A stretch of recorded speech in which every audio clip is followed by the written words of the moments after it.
금년도 한 해가 저물어가고 있습니다. 오늘 포커스 종려톡의 올해 마지막 방송을 보내드리도록 하겠습니다. 지난 12월 미국 연준 FOMC에서 파월 의장은 내년에 금리 인하로 통화정책 전환, 즉 피벗을 선언했죠. 그러나 연준의 금리 인하의 두 가지 방향성에 따라 내년도 경제 전망이 달라지게 되고 투자 시장의 성패가 갈리게 됩니다. 따라서 오늘 포커스 경제톡의 주제는 2024년 글로벌 경제 전망, 금리 인하의 두 가지 방향성, 투자시장 성패를 좌우한다입니다. 오늘의 이슈 포인트는 OECD 경제 전망 보고서, 파월 의장의 두 가지 셈법, 그리고 투자시장 성패 결정 요인 등의 순서로 살펴보도록 하겠습니다. 자, 이제 그러면 그 상세한 이야기 속으로 들어가 보겠습니다. 안녕하세요. 포커스 톡의 오보 박사입니다. 오늘은 먼저 최근 OECD가 발표한 글로벌 경제 전망 보고서의 핵심 포인트만 짚어드리도록 하겠습니다. 내년에 글로벌 경제는 통화 긴축 효과와 인플레이션 도전 지속, 그리고 고용시장 냉각 등으로 성장 둔화세가 예상됩니다. 여기 막대 그래프는 OECD 회원국 중 G20 국가들의 2024년과 2025년의 GDP 성장률의 전망치를 보여주고 있는데요. 내년 GDP 성장률이 올해 2.9%에서 2.7%로 하락할 것으로 보이고요. 후년에는 인플레이션이 완화되면서 3%로 반등할 것으로 기대됩니다. 그래프 위쪽 부분에서 보듯이 아시아 국가들에 대한 의존도가 높고요. 한편 글로벌 경제의 엔진인 미국은 1%대 중반, 한국은 2%대 초반의 성장이 예상되고 있습니다. 특히 금년도 3분기에만 4.9%의 높은 성장률을 보인 미국 경제의 내년도 둔화세가 두드러질 것으로 보입니다. 다음으로 내년도 글로벌 경제에 큰 영향을 줄 핵심 네 가지 경제 지표의 변동 요인을 구체적으로 살펴보겠습니다. 이미 지난 12월 FOMC 기자회견에서 파월 의장이 선언한 대로 내년부터 금리 인하로의 피벗이 시작됩니다.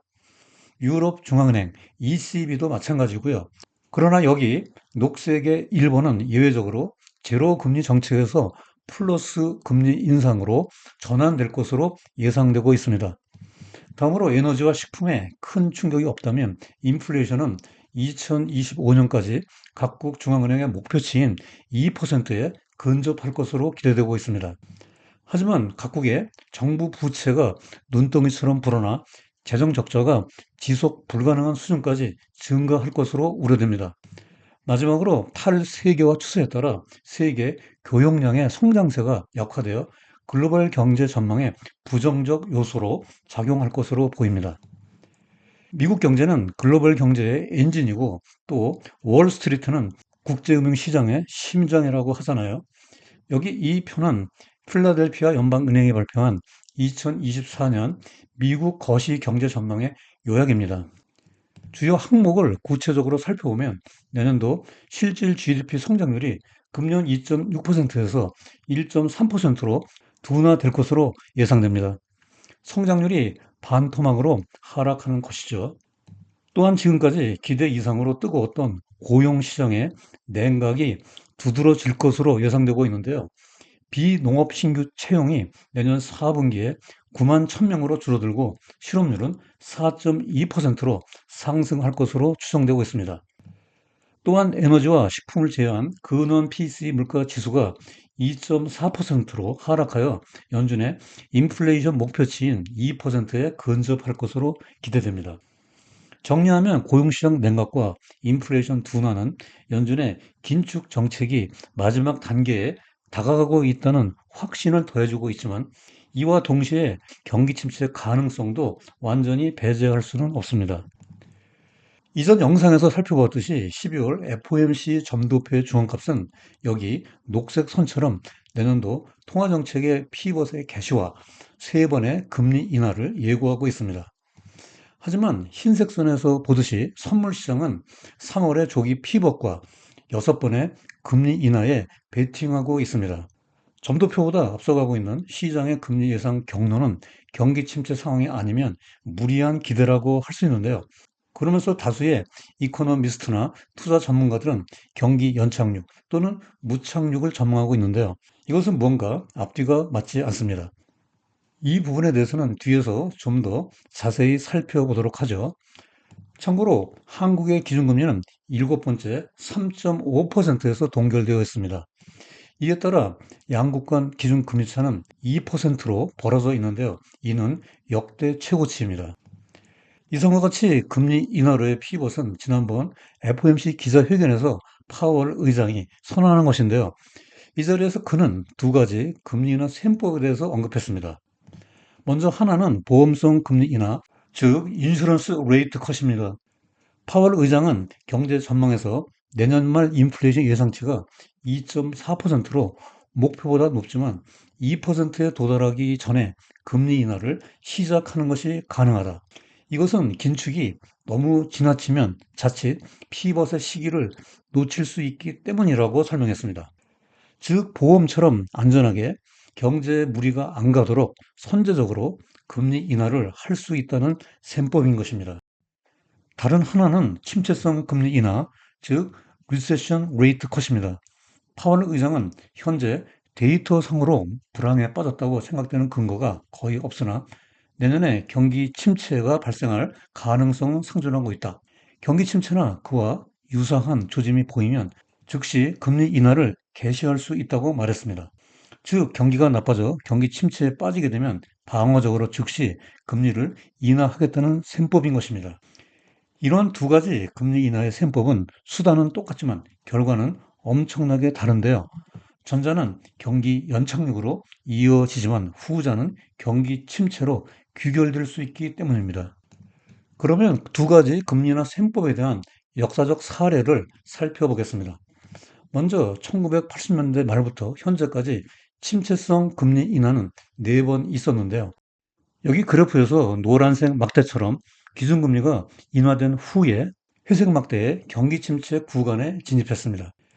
1990년대 초 자산 버블 붕괴, 2000년대 초 닷컴 버블 붕괴, 그리고 2008년 글로벌 금융 위기, 또 2020년 코로나 팬데믹 때 연준의 기준금리 인하는 회색 막대의 경기 침체 구간에 진입했습니다. 다른 한편으로 보험성 금리 인하는 세 번 있었는데요. 여기 붉은색 막대처럼 1995년, 1998년, 그리고 2018년에 기준금리가 인하되었지만 경기 연착륙에 성공했고 주가는 상승했습니다. 따라서 연준이 내년에 기준금리를 인하할 때 경기 연착륙으로 이어지는 보험성 금리 인하가 될지 아니면 경기 침체를 수반하는 침체성 금리 인하가 될지가 앞으로의 매우 중요한 관전 포인트가 될 것입니다. 이상과 같은 두 가지 셈법의 기준금리 인하 시나리오에서 주식시장은 어떻게 움직였을까요? 왼쪽 그래프에서 1965년 이후 금리 인하 개시 후 S&P 500 지수의 1년 수익률은 각각 경기 연착륙 시 약 15% 상승, 경기 침체 시 마이너스 3%의 손실을 기록했고요. 평균적으로는 5% 상승했습니다. 오른쪽 표에서 1989년 이후 금리 인하 기간이 100일 이상이었던 경우만 떼어서 좀 더 구체적으로 살펴볼까요? 1995년과 2018년 보험성 금리 인하의 경우 S&P 500 지수는 1년 후에 각각 18.7%, 10.8% 상승했습니다. 반면에 2000년과 2006년에 침체성 금리 인하의 경우에는 1년 후에 각각 마이너스 13.5%, 마이너스 20.6% 폭락했습니다. 이외적으로 1989년 침체성 금리 인하 때는 1년까지는 13.9% 상승했으나 1990년 이후 크게 하락했습니다. 따라서 연준의 기준금리가 인하된다고 무조건 반가워할 일이 아닙니다. 연준이 경기 침체를 방어하기 위해서 금리를 인하했을 때 주가가 폭락한 역사적 사례가 비일비재했기 때문입니다. 따라서 앞으로의 경기 흐름에 따른 연준의 금리 인하 방향성이 투자 시장의 성패를 좌우할 것으로 보입니다. 현재 월가 전문가들의 대부분은 경기 낙관론을 점치고 있는데요. 왼쪽에 블룸버그 설문조사에 따르면 1년 전보다 훨씬 적은 32%의 이코노미스트들만 1년 이내 경기 침체를 예상하고 있습니다. 오른쪽에 뱅크 오브 아메리카의 글로벌 펀드 매니저 설문조사는 더 낙관적인데요. 23%의 전문가들만이 하드 랜딩, 즉 경기 침체를 예상하고 있는 반면에 77%가 경기 연착륙 또는 아예 무착륙을 기대하고 있습니다. 그러나 한편으로는 이전 영상에서 여러 번 다루었듯이 지나친 경기 낙관론에 대한 경계의 목소리도 매우 높은 것이 사실입니다. 앞에서 설문조사 결과에서의 낙관론에 대한 기대가 반영된 월가 전문가들의 2024년도 S&P 500 지수에 대한 전망치를 살펴볼까요?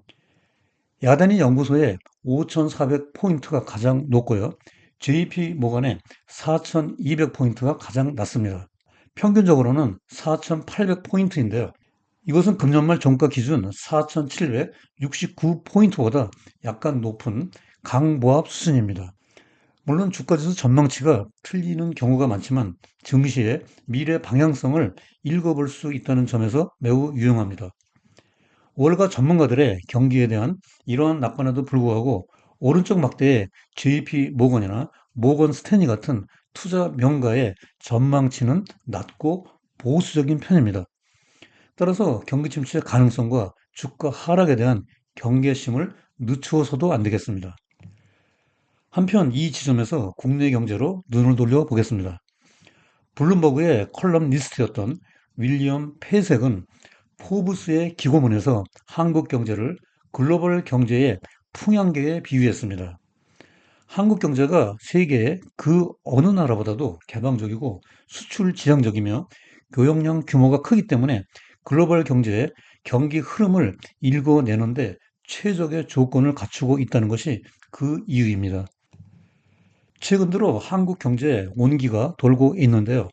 K 반도체의 생산과 선정량이 증가하고 있는 반면 재고는 감소하고 있기 때문이죠. 이에 따라 한국의 최대 수출 품목인 반도체 수출이 최근 들어 16개월 만에 플러스로 전환되었고요. 전체 수출량도 2개월 연속 증가세를 이어가고 있습니다. 오른쪽 그래프는 블룸버그 자료인데요. 그 내용이 무척 흥미롭습니다. 여기서 청색선의 K 반도체 수출입, 흰색선 미국 ISM의 제조업 구매 관리자 지수, 즉 PMI와 높은 상관관계를 가지고 있다는 팩트를 확인할 수 있습니다. 즉 한국의 반도체 수출이 증가하면 미국의 대표적 경기 선행 지표인 PMI가 상승한다는 것이죠. 미국의 11월 PMI 지수는 46.7%까지 떨어져 있는데요. 이것은 강력한 경기 침체 시그널입니다. 따라서 앞으로 한국의 반도체 수출이 증가하면서 미국의 PMI 지수가 상승하는지 여부를 반드시 체크해 볼 필요가 있습니다. 한국 경제가 미국뿐만 아니라 글로벌 경제의 풍향계이기 때문입니다. 다음으로 2024년도 한국의 주시장 전망입니다. 이 그래프는 19개 국내 증권사 애널리스트들을 대상으로 한 설문조사 결과인데요. 내년도 코스피 지수가 평균적으로 상단 2771, 하단 2250포인트 밴드 내에서 움직일 것으로 예상되고 있습니다. 올해 7번이나 금리를 동결한 한국은행도 내년에 금리 인하를 시작할 것이고 이에 따라 국내 투자 시장도 긴축 종료와 함께 변곡점을 그리게 될 것으로 기대되고 있습니다. 따라서 앞으로 국내외적인 경기 상황과 경제 변수의 움직임을 주시하면서 투자 판단에 참고하시기 바랍니다. 이제 마지막으로 오늘 영상의 주요 내용과 시사점, 그리고 투자 시장의 성패를 좌우할 경기 침체 시그널을 포커스 포인트로 정리해 보도록 하겠습니다. 첫째로 2024년 글로벌 경제는 GDP 성장세 완만한 둔화 추세가 예상된다. 금리 인하로의 피벗이 시작될 것이나 연준의 두 가지 금리 인하 셈법에 따라 경기 연착륙 또는 경기 침체에 대한 방향성에 주목해 볼 필요가 있다. 둘째로 최근 K 반도체 위주로 수출이 회복되고 있는 한국 경제는 글로벌 경제의 풍향계이다. 한국의 반도체 수출과 미국 제조업 PMI와의 상관관계에 대한 추이 분석으로 본격적인 경기 턴어라운드를 확인해 볼 필요가 있다. 실제로 현재 월가에서 내년 경기 낙관론이 우세하나 경기 연착륙 또는 경기 침체냐의 방향성이 투자 시장의 성패를 좌우할 것으로 보인다. 따라서 여기 위에서 보듯이 이전 영상에서 다루었던 네 가지 핵심 경기 침체 시그널, 즉 비농업 신규 채용, 제조업 PMI, 샴의 경기 침체 지표, 하비 교수의 장단기 금리 역전 지표 등을 근접 모니터링하면서 경기 침체 리스크 관리에 만전을 기하면서 투자 판단에 참고하는 것이 바람직하다고 정리할 수 있겠습니다. 포커스 공대토 가족 모든 여러분들, 지난 한 해 동안 저희 채널에 보내주신 성원과 사랑에 깊이 감사드립니다. 이제 곧 금년 한 해가 저물고 2024년 새해가 밝아옵니다. 내년은 갑진년 청룡의 해라고 합니다. 힘차게 비상하는 블루 드래곤처럼 높고 큰 뜻을 이루시고 새해 복 많이 받으세요. 내년에도 여러분들의 경제 지식을 넓히고 투자 생활에 힘과 도움이 되는 더욱 유익한 영상으로 또다시 찾아뵙겠습니다. 구독과 좋아요 잊지 마시고요. 오늘도 끝까지 시청해 주셔서 대단히 감사합니다.